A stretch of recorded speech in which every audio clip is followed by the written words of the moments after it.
North Shore Unitarian Church is a community that is grounded in love, guided by reason, committed to spiritual growth, and striving for justice. And we warmly welcome you today. My name is Ann Clow. I use she, her pronouns. I am the student minister here, and it is so good to be with you this morning. Our community strives to celebrate every person who comes to our sanctuary. Whether you ran here on little feet or walked in briskly or ambled in or rolled in, you are welcome. Whatever your complexion or orientation or gender expression or political beliefs, you are welcome here.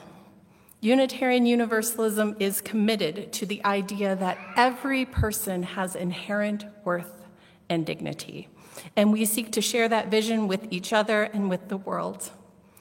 In case it is helpful to you, please know that a loop hearing system is available. You are also invited to take note of the announcements on the backside of your order of service and to plan to join us for any community events that are of interest. To minimize disruptions, we ask that you set your electronic devices to worship mode. Navigating the ongoing realities of the coronavirus is a complicated matter. We strive to make our worship as welcome as possible, including for people who are medically vulnerable. We ask that all people who attend services and activities wear a mask and be fully vaccinated, except when it is not medically possible. For those of you who are here for the first or second time, I would like to extend a special welcome. If you are comfortable, would you mind raising your hand so that we can welcome you?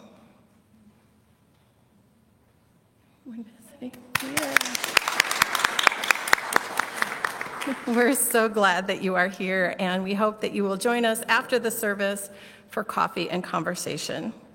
Also, if you are joining us online, welcome. You can learn more about us by visiting nsuc.org or signing up for our newsletter. May our time together be a time of joy.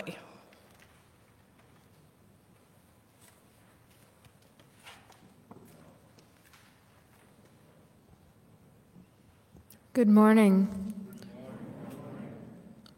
My name is Renee Weinberger, and I use she, her pronouns.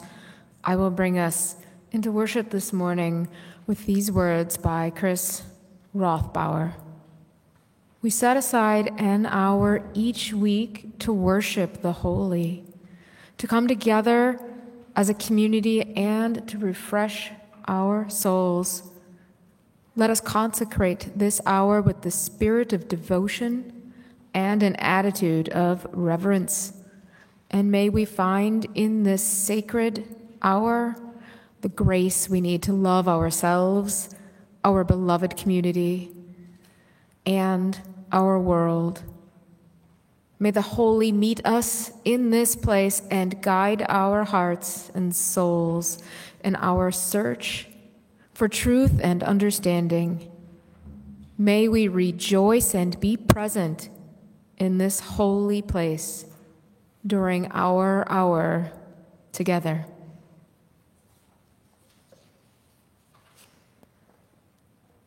If you know them, please join in speaking our traditional chalice lighting words. This flame affirms the light of truth, the warmth of community, and the fire of commitment.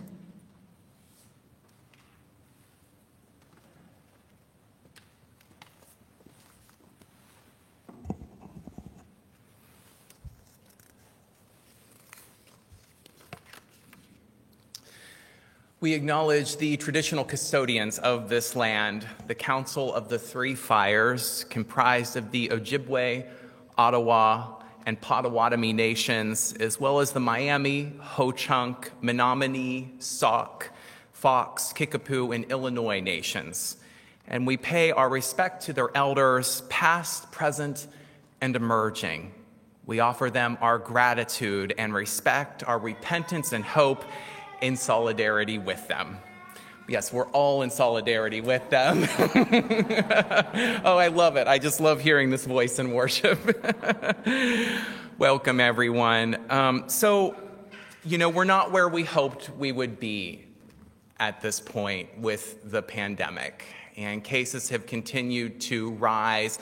I do believe that we're meeting safely, encouraging, we're asking people to be vaccinated and wearing masks. However, the Unitarian Universalist Association has issued a new set of guidelines, and we are trying to figure out exactly how to adjust to it. But a piece of that is that it has advised us to discontinue singing in our services for the time being. I know, that's how I feel too. So what we're going to do is we're going to experiment today.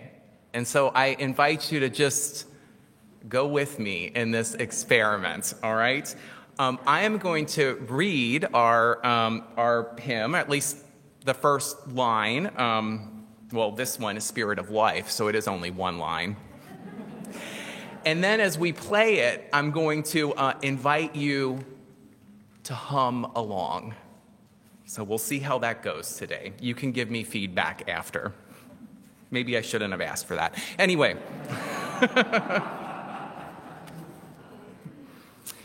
Spirit of life, come unto me. Sing in my heart all the stirrings of compassion. Blow in the wind, rise in the sea, move in the hand, giving life the shape of justice.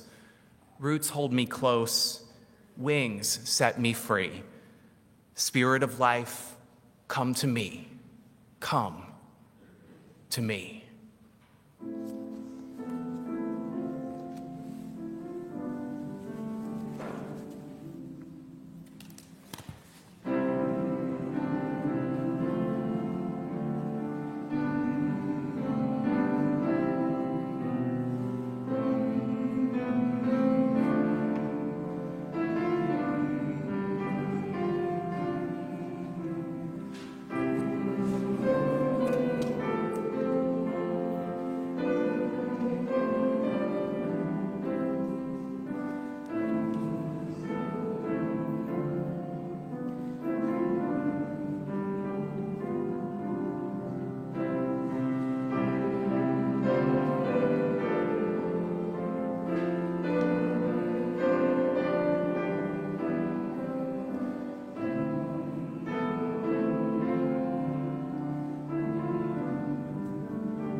I don't know about you, but I really enjoyed that.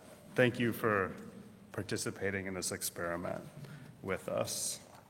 For those of you who don't know me, my name is Jonathan Schlesinger, and I use he, him pronouns, and I am the Congregational Life and Education Coordinator at North Shore Unitarian Church. Today, I have a question for you. How do you enjoy an orange? It seems like a simple question, right? Well, maybe it is, and maybe it isn't. I'd like to tell you about the different ways that people around the world enjoy an orange. Bolivians don't drink orange juice for breakfast, but do so the rest of the day. In Australia, children peel an orange in a spiral halfway down and then replace the peel around the fruit. At tea time, they unwind the peel, and hold the orange as if it were an ice cream cone as they bite into the fruit.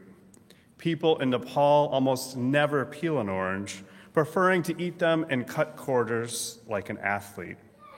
The sour oranges of Afghanistan appear as seasoning agents on the dinner table.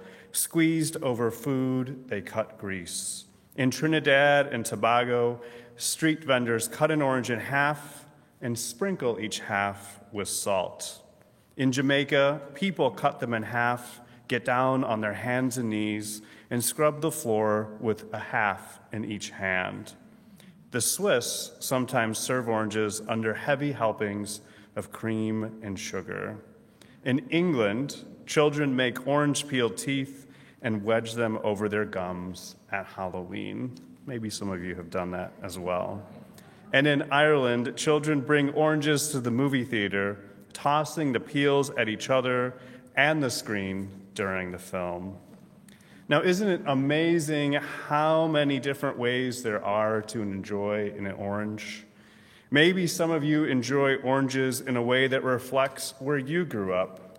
Just as people around the world enjoy oranges in different ways and know oranges by different names, people in this community come here for different reasons, come here from different traditions, and find meaning in the different ways that we are spiritual together. Maybe you find spiritual fulfillment by singing or humming. Maybe you find spiritual fulfillment by asking young people big questions in the RE wing. Maybe you find spiritual fulfillment writing letters to a prison pen pal, or by pondering Lucas's latest sermon on vampires.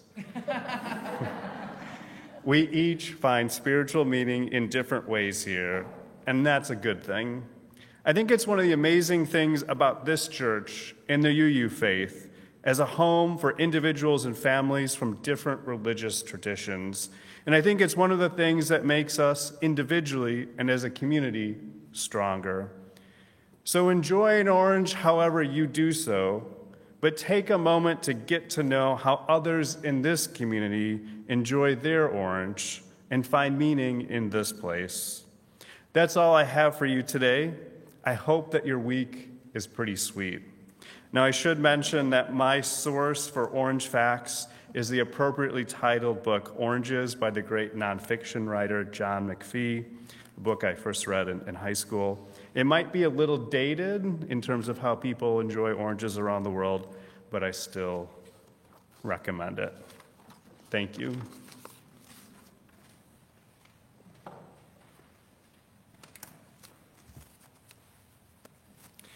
For those who are disappointed, I don't have a vampire sermon coming up anytime soon, but I may have to bring that back at some point. Halloween is coming in a few months, after all.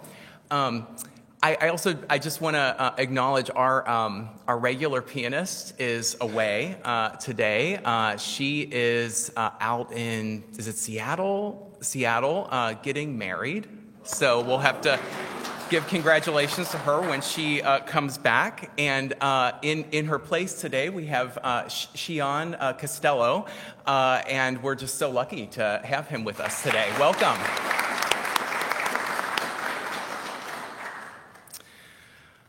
My spiritual companions, let us settle ourselves into that space of honesty and compassion that is known by many different names.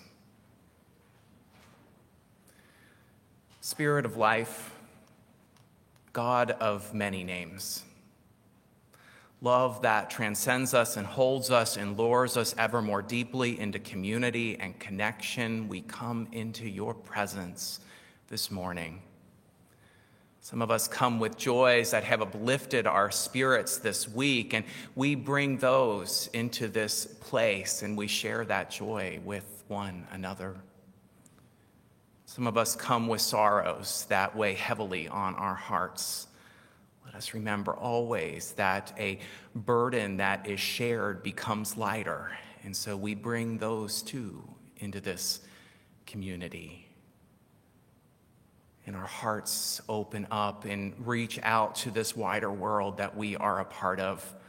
Our hearts reach out to Kabul, to Afghanistan, to all of the pain and suffering that is happening there, to the worry for the people who are going to be left behind there and have to grapple with a new regime. May we find ways to support and assist in humanitarian efforts so that we are able to live out our values and share the love that we find within this community. And our hearts go out as well to all those who are struggling with the coronavirus, the frustration that we have over the restrictions around it, the joy that we have in being able to reconnect after a year and a half, and also the acknowledgement of all the suffering that continues.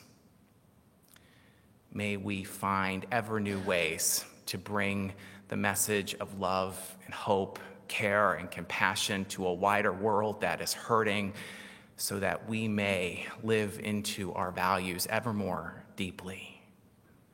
May it be so, and amen.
Our reading this morning is the mystic and the Scientist by Eric Walker Wickstrom. One day, a religious man approached a mystic and asked, "Does God exist?" "Allow me to go within for an answer," the mystic replied. After meditating for quite some time, expanding her heart consciousness to embrace the totality of existence, she answered, "I do not know what you mean by the word God, but I do know that this world is more mysterious and more wonderful than I could ever imagine. I know that you and I are part of something so much larger than our own lives. Perhaps this something larger is what you seek." Then the religious man approached a scientist. "Does God exist?" he asked. "Let me think," the scientist replied. And so she thought. She thought about the vastness of the universe, 156 billion light years, or something like 936 billion trillion miles in diameter, and the almost immeasurable smallness of a quark. She thought of how the energy of the Big Bang fuels the beating of her own heart. And then she answered, "I do not know what you mean by the word God, but I do know that this world is more mysterious and more wonderful than I could ever imagine. I know that you and I are part of something so much larger than our own lives. Perhaps this something larger is what you seek." Then the religious man thought to himself. He thought of what he knows and what he does not know.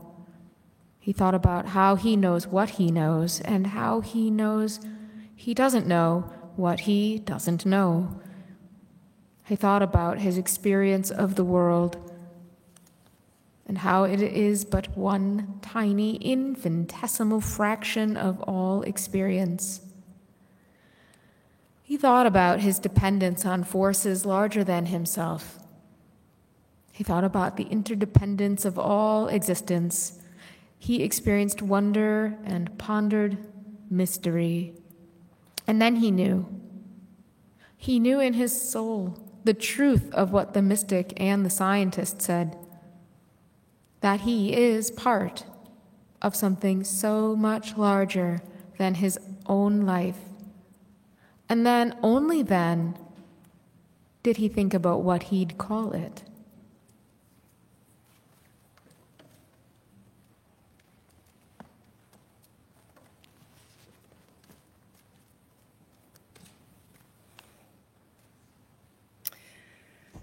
One aspect of my self-care is that I make my own greeting cards.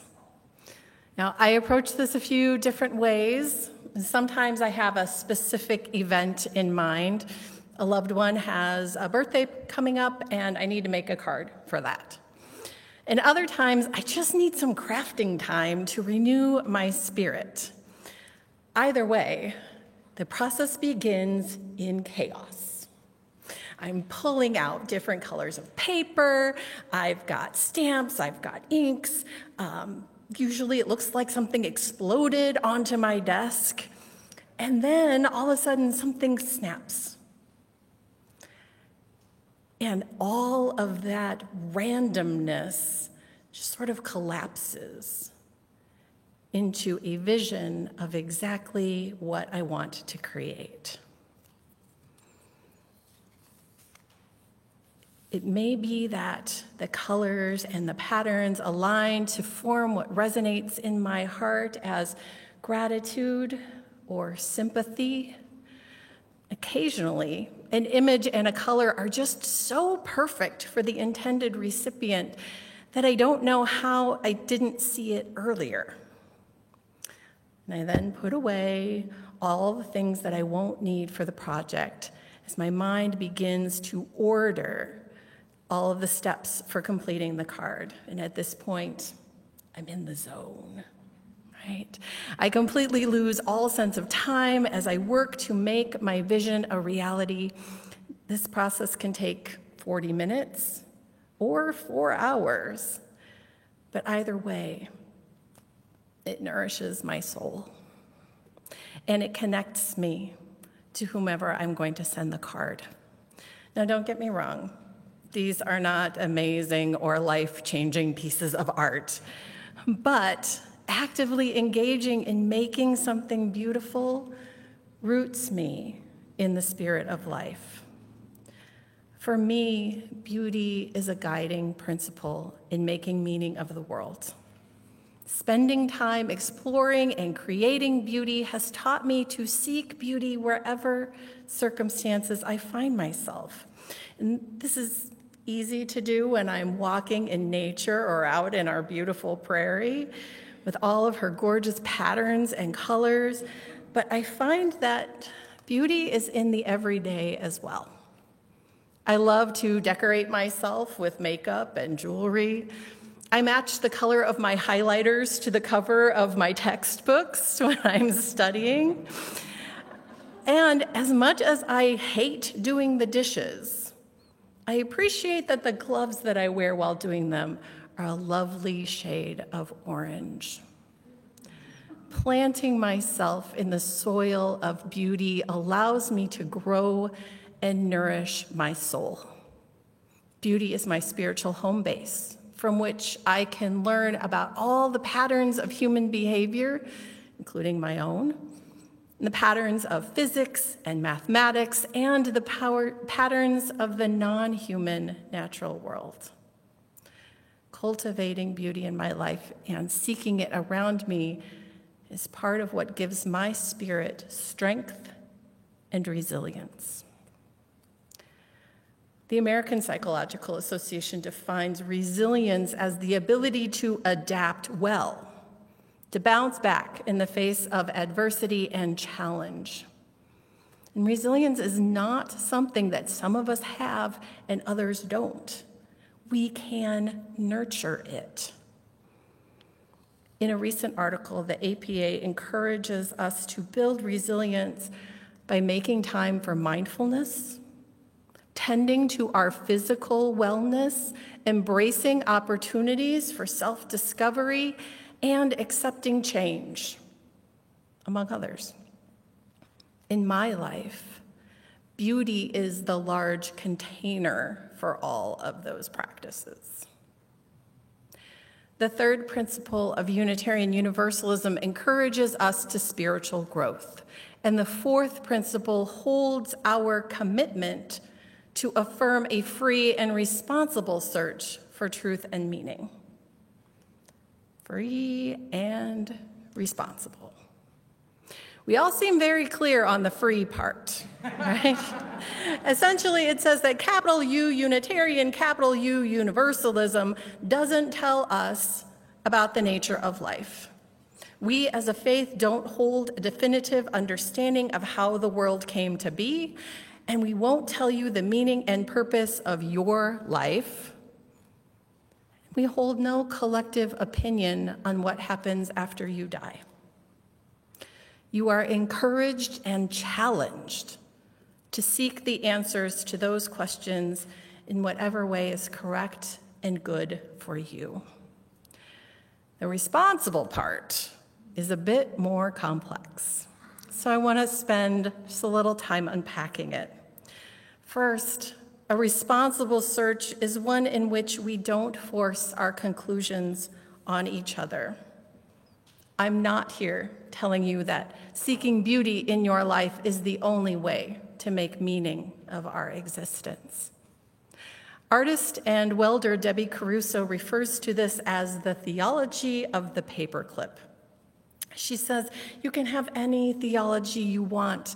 If you want to build your theology around the worship of a holy paperclip, it doesn't make any difference to me.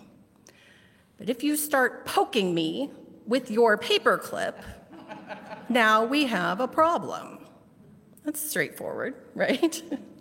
However, in a covenantal community, Responsible also means that we are responsible to and responsible for one another.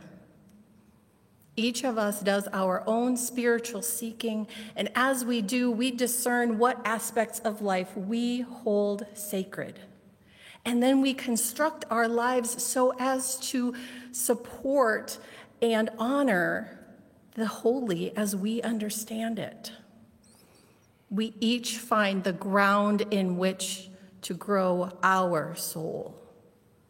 And we develop practices by which we can put down roots, tapping into our own source of strength and resilience, which we then, as individuals, bring to this beloved community. Because we need each other.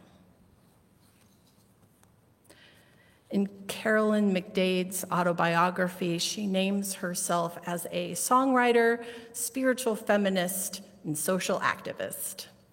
Songwriting for McDade is a spiritual practice. She creates from her own experience and for her own nourishment. In the early 80s, she had been working with a group on actions of solidarity with activists in Central America. After a particularly grueling meeting, McDade drove home feeling spent, hopeless, and worn out. She entered her house, walked straight to the piano, and began musically to pray. Spirit of life, come unto me. The song was not written for use in her Unitarian Universalist church. It was a spontaneous outpouring of her own soul's longing for strength and support. Roots hold me close, wings set me free. And she chose to share it. McDade took this prayer with her into activist spaces and retreats, hoping that others would find a connection to spirit from which to draw sustenance for their work, for peace and equality and justice. From group to group, it spread until eventually it was included in our hymnal. In fact, it was her prayer that was the hymn chosen to represent Unitarian Universalism at the Parliament of World Religions. We are the interconnected web of encouragement and support. We experience the spirit of life when we show up for one another. When we are feeling depleted, we can rely on our spiritual practices to replenish us, and we can lean on each other. Because when our spirits are flourishing, we have extra energy to share. That APA article that I referenced earlier also notes that resilience can be nurtured by prioritizing our relationships and helping others. Resilience grows from keeping things in perspective and maintaining a hopeful outlook. Mental practices that, for me anyway, are much easier to do in community than on my own. And we can provide this type of mutual support without sharing the same metaphysical understanding of the nature of the universe. You may identify with my crafty pursuit of beauty, or you may be the mystic or the scientist from Renee's reading. I don't know how you peel the orange. But a variety of perspectives can provide a necessary and challenging sounding board and can also spark our creativity. Due to the plurality of theology shared here, we may learn what we need to pull us out of a downward spiral and reinvigorate our spiritual growth. It is in each of us, tending our own souls, that we feel the niches needed to keep the ecosystem of our community growing strong. Dr. Suzanne Simard researches forest ecology, and she gives us a beautiful illustration from the trees that she studies. When I first started doing the work, she says, I was looking at connections between trees of different species, which was kind of an awkward place to start because why wouldn't you start with trees of the same species?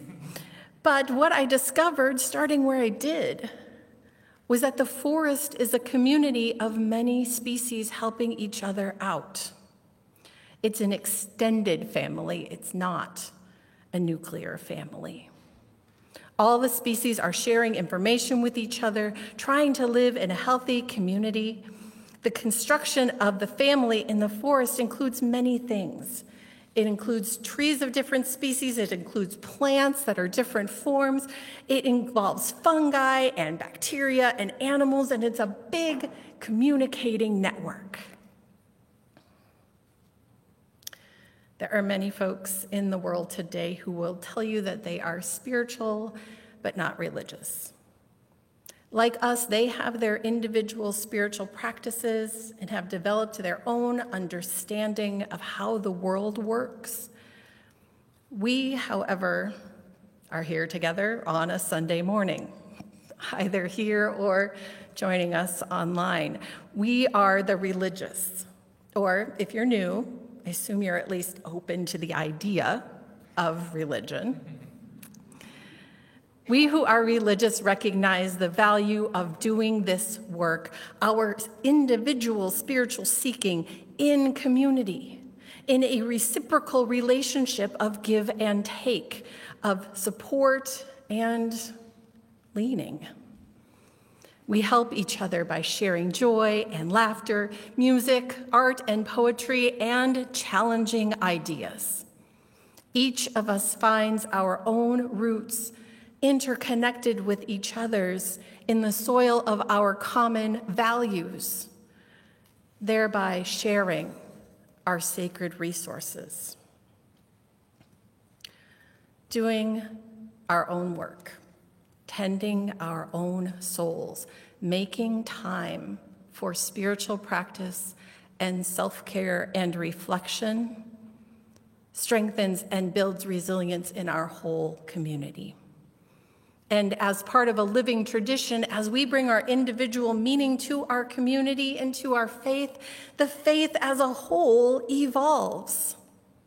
We need each other to live out our mission, because the work to bring more compassion and justice to our world can be exhausting and demoralizing, and if we're not careful, isolating. But when we are mutually responsible, we are mutually sustaining.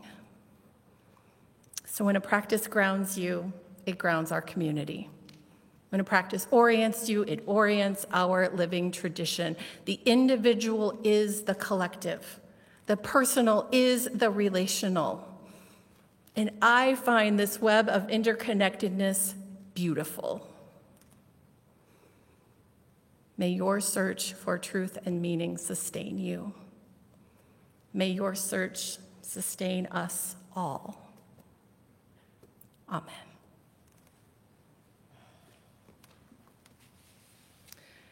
I invite you once again to hum along to our next hymn. In the Gray Hymnal number 104, What Gift Can We Bring? I'm sorry, 404, thank you. What gift can we bring? What present? What token? What words can convey it, the joy of this day? When grateful we come, remembering, rejoicing, what song, even if it's a song in our hearts, can we offer in honor and praise?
The Unitarian Universalist Flaming Chalice has been a beacon of hope, of healing, and of compassionate service in a weary and hurting world.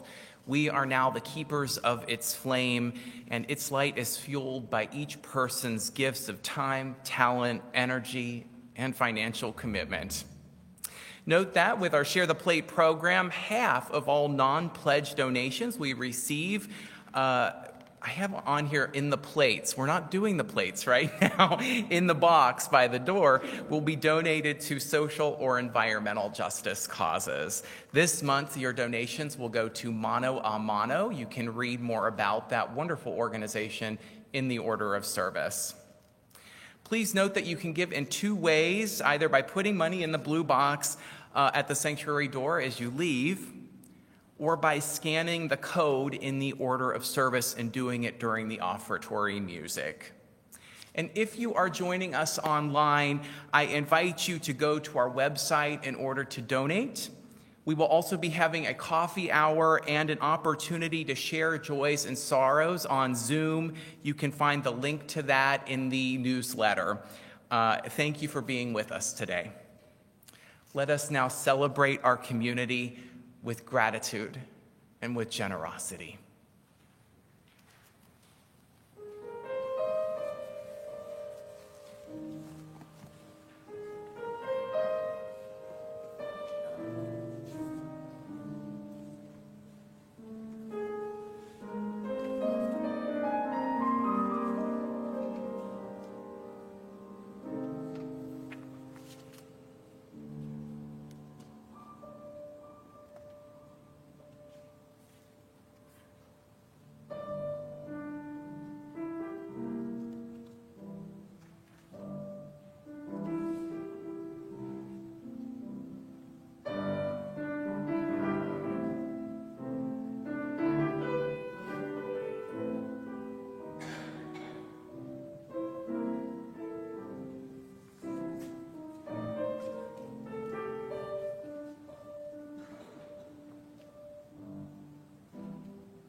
This is the part in our service where we weave a tapestry of love